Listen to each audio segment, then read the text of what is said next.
If you're a salon or spa owner working nonstop, barely paying yourself, and terrified to step away because it might all fall apart, you're not alone. Most salon and spa owners were never taught the business side of this industry, and that makes it feel impossible to get ahead. Welcome to the station, where we give you the structure, systems, and strategies to step into the CEO seat and lead like the legend you are.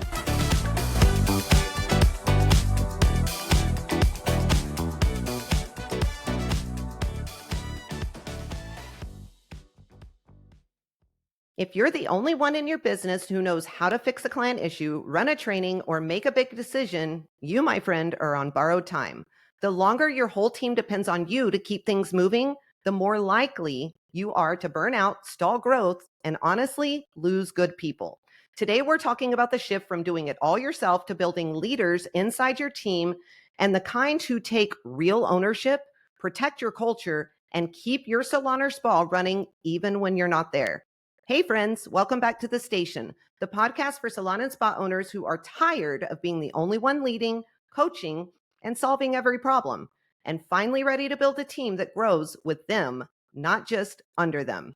I'm your host, Bree, CEO of the Beauty Biz Agency, and as always, I've got my co-host, partner, ride or die, and bestie Chandra here with me today. Hey girl. Hello, hello. You ready to get into this one? Oh, yeah, I think it's going to be a good one. Yeah, I think so too. You know, we had so many questions and responses to our decision layers episode.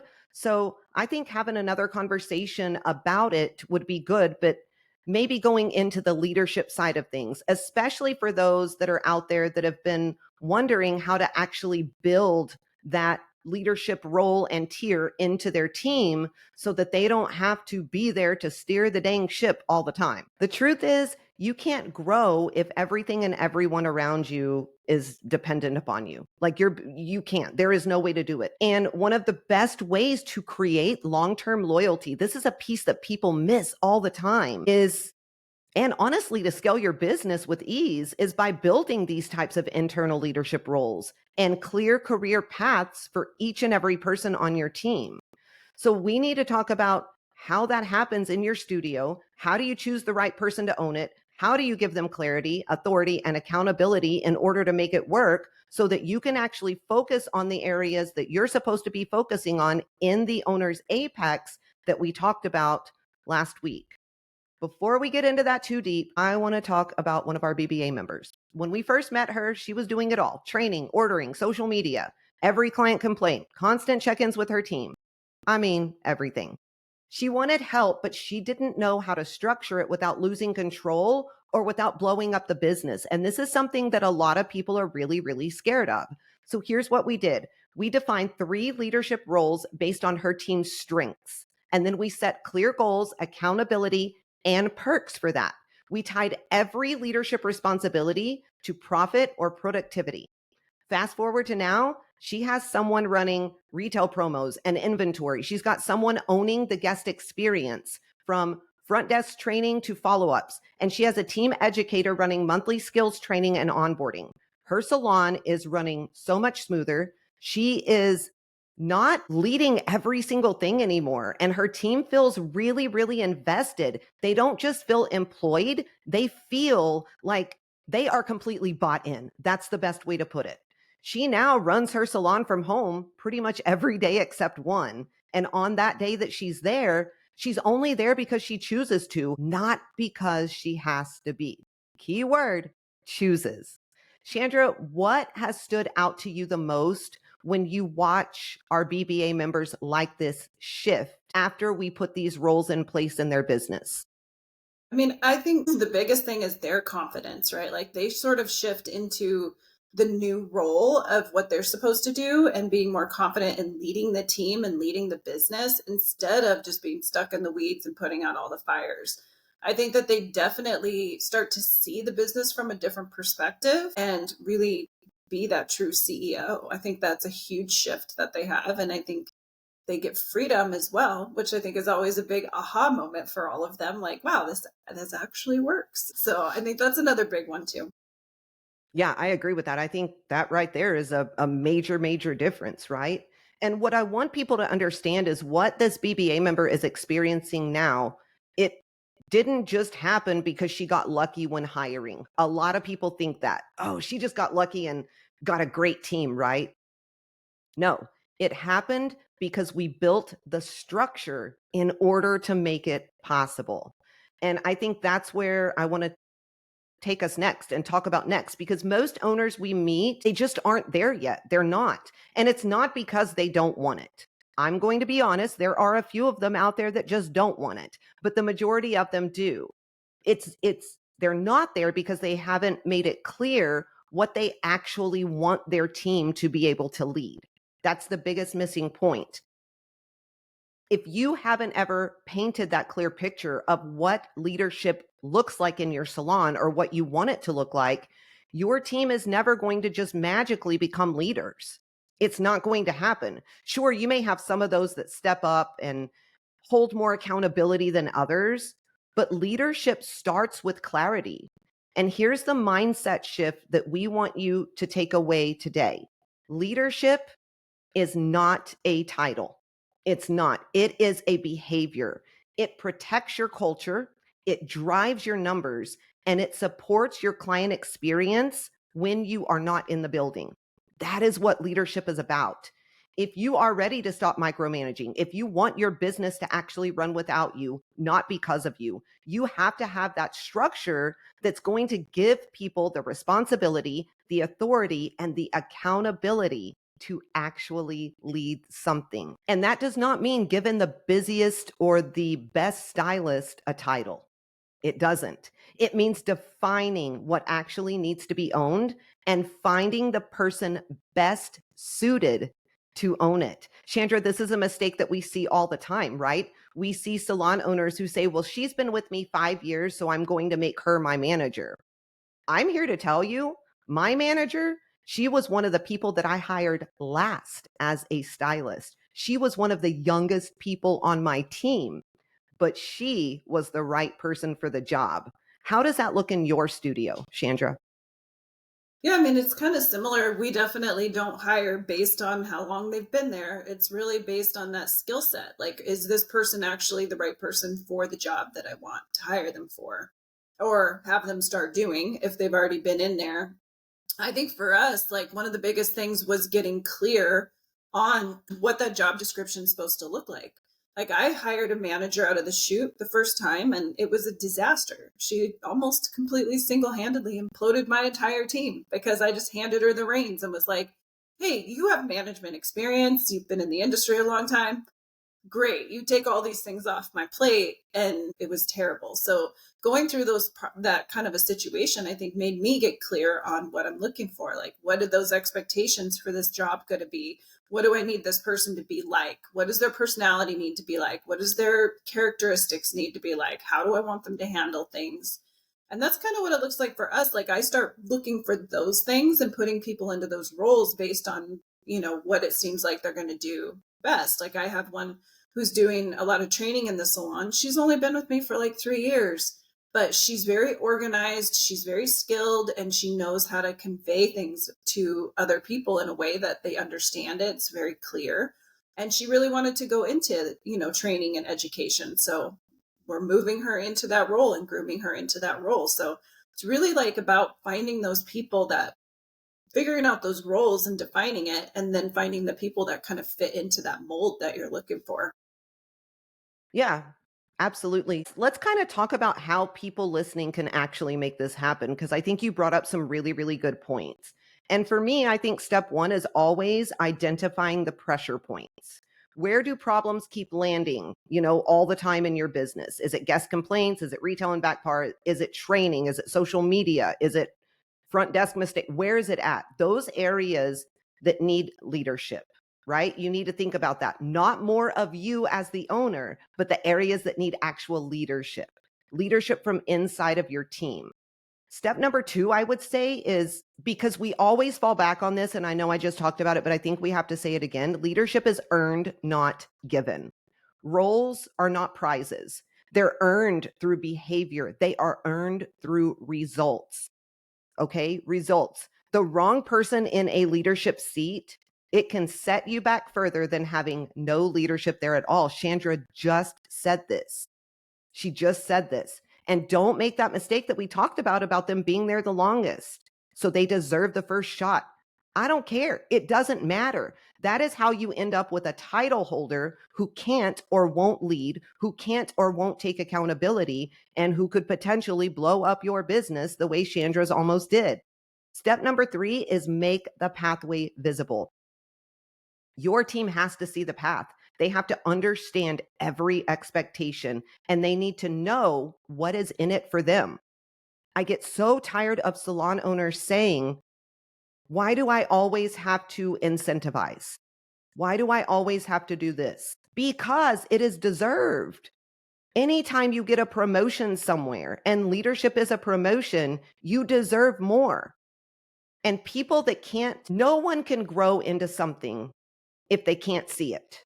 That's why the pathway is so important. When you get things like this right, you're not only solving every crisis, your culture is going to hold strong because everyone knows who owns what, who to go to for what. Your best people stay because they can grow inside of your studio without having to leave. And the best part is you are going to stop being the default for every single thing in your business. Chandra, in your experience, what is one thing owners often overlook when they try to grow leaders from the inside? I think it's kind of what you said. They're not looking at what skills or what does this person actually have to offer that role. They're just looking at, oh, well, they've been here so long. I trust them with this. I trust them to lock up when I'm not here and I trust them to do this. But it's like, can they actually take on that role and lead it and lead your team, to more success? And usually that's not the case. Usually they're just trying to throw anybody they have in there just because they've been there, even if that person isn't qualified for that job. Yeah, we see this all the time, guys, all the time. And I understand that you want people that have been with you for quite a while to have opportunities. And I think they can have opportunities, but I can promise you this from owning many, many businesses, not everyone is cut out for leadership. They're just not. What happens so many times, especially in a salon, because people get really, really close, is leaders aren't able to hold others accountable. And they have to hold people accountable. If your business isn't growing with the leadership that you have, I mean, revenue going up, retail sales going up, benchmarks going up, people promoting, then you have the wrong leaders in place. 100. Those are really the 3 steps that you need that we talked about. And most importantly, remember what Chandra said. Leadership isn't just a title, it's a behavior, it's clarity, it's accountability, it's all of those things. But what I want you to remember is strategy without action, it's not going to get you anywhere. It's just going to sit there. So you can't keep creating these things and creating these career growth plans and not taking action on it and actually implementing them into your business. You have to get practical. You have to walk through exactly how you can start building these real leadership roles in your salon, what you need to do, and then actually do it. Your team deserves this opportunity. They really, really do. One of the biggest misconceptions that drives me absolutely bonkers in this industry is that people want to just be hairstylists forever.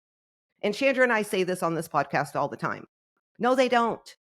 Nobody wants to just be where they are forever, do they, Chandra? Nope, not usually. No, I mean, everybody wants to grow. I still want to grow. I've accomplished amazing things in my life that I am so grateful for, but I still want to grow and do other things. You know what I mean? And these hairstylists, the majority of them are coming to us at what, 18, 20, 21 years old, early 20s most of the time. There is no way that they want to still be doing that when they're 70 years old, 60 years old.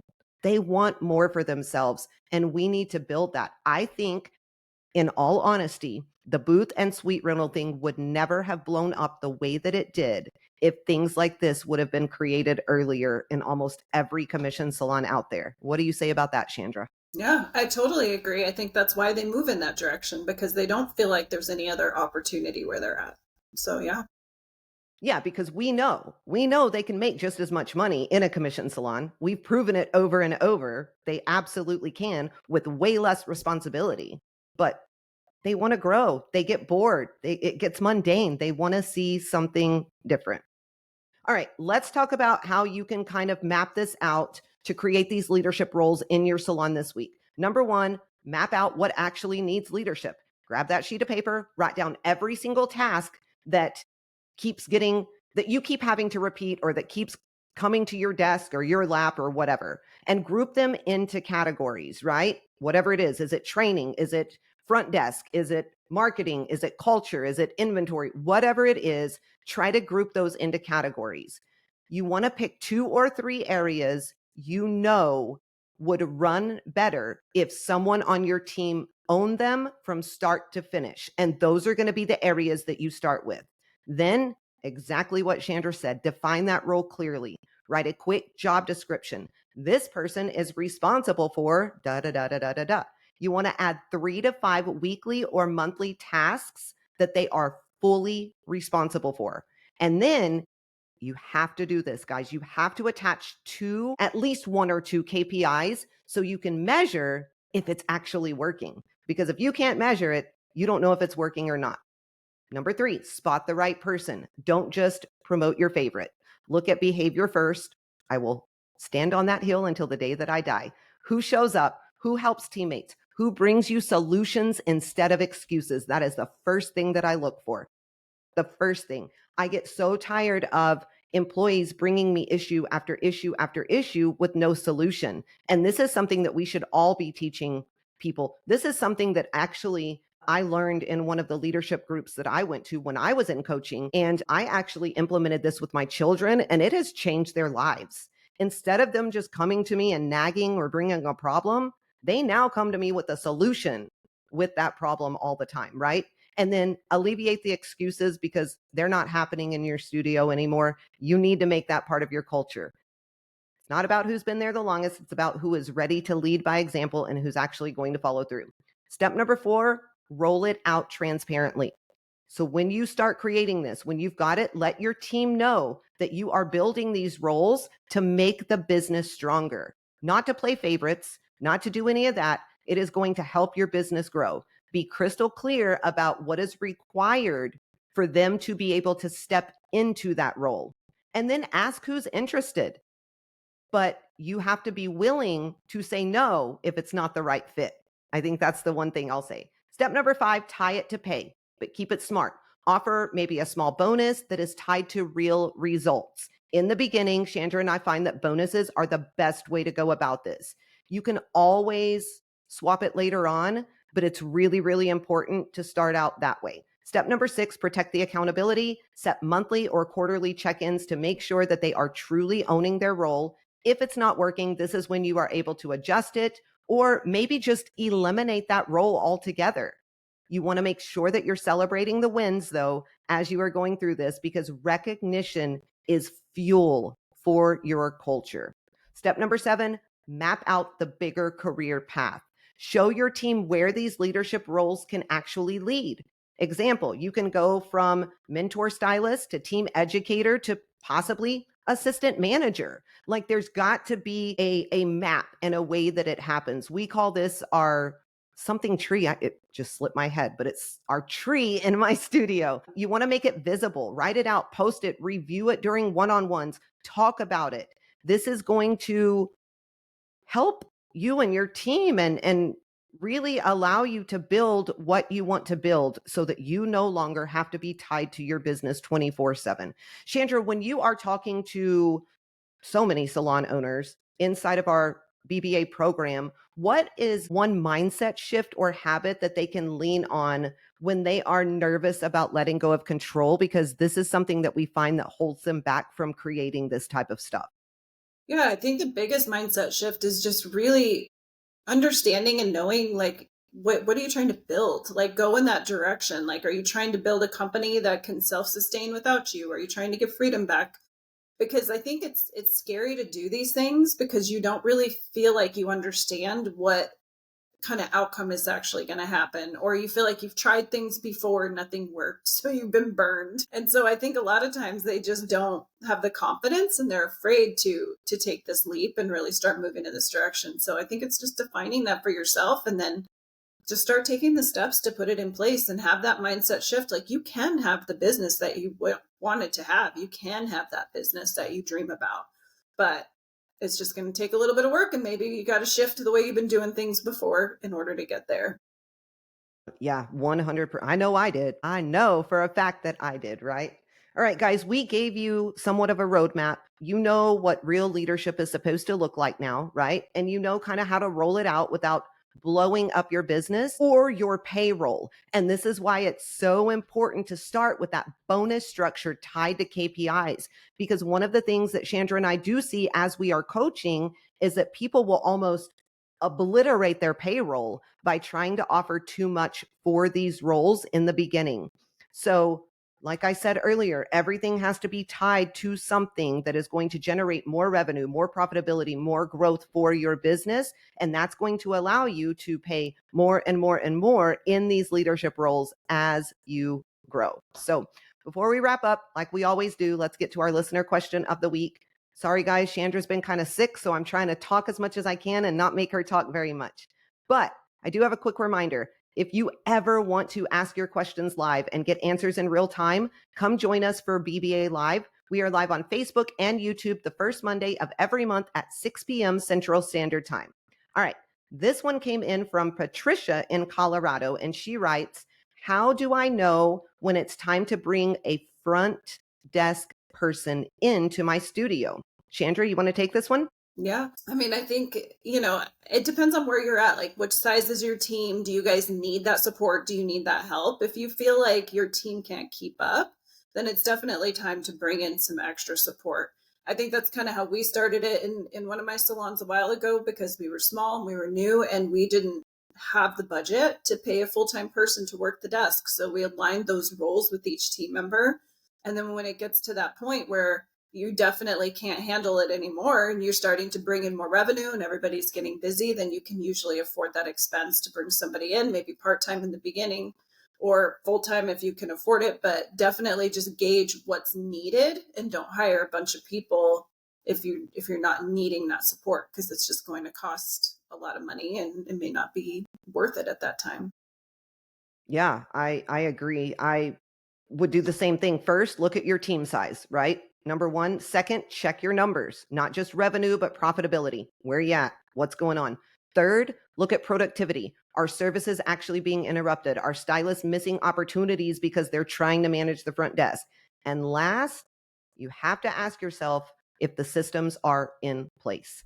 Do not, I'm telling you guys, the worst thing you can do is bring in a front desk person without crystal clear systems. Otherwise, you are just creating a new role for confusion, for gossip, and for chaos to live in. Hiring front desk support should simplify everything in your business, never create more drama. And it is one of the areas that salons have the most drama, period. Period. All right, here's the thing. You cannot scale a salon business alone. Not for long, anyway. If you keep being the only person training, fixing, problem solving, you're going to burn out. You're going to hate life, just like a ton of salon owners do right now. Your best people are going to outgrow you, and your profit is always going to depend on you dragging it across the finish line. Building leadership, it is extra work in the beginning, but it's not extra work in the long run. It's real work. It's intentional work. It is what is going to free you up to grow, to step back, and to actually lead the business, not the small stuff.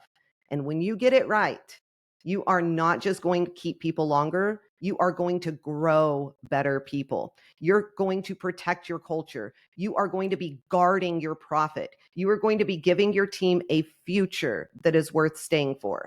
So if you are ready to stop being the safety net for every single thing in your studio, it is time to start putting this stuff in place. The decision layers, this leadership role, it's so important. This is exactly what we can help you do inside of the Beauty Biz Agency. So you don't have to do it alone. You have a proven path and you can actually start leading the business that you built. Visit www.thebeautybizagency.com. Check out our free resources, look at our coaching options. And hey guys, if you loved this episode, share it. leave a quick review, and make sure that you are subscribed so you never miss an episode. Chandra, how can everybody listening keep up with everything that we've got going on at BBA? Yeah, definitely reach out to us on social media at the Beauty Biz Agency on Facebook or Instagram, or the Beauty Biz Mentors on TikTok. And hop on that BBA Live that Brie was talking about earlier, first Monday of every month at 6 p.m. Central Time. We would love to see you guys there and answer any questions that you have. All right, you've been listening to the station. Until next time, build your leaders, protect your profit, and step out of that service role so you can lead your business like the CEO that it needs. Now go out there, make bank, run the show, and ditch that chair. And as always, keep slaying those business goals with a whole lot of swagger.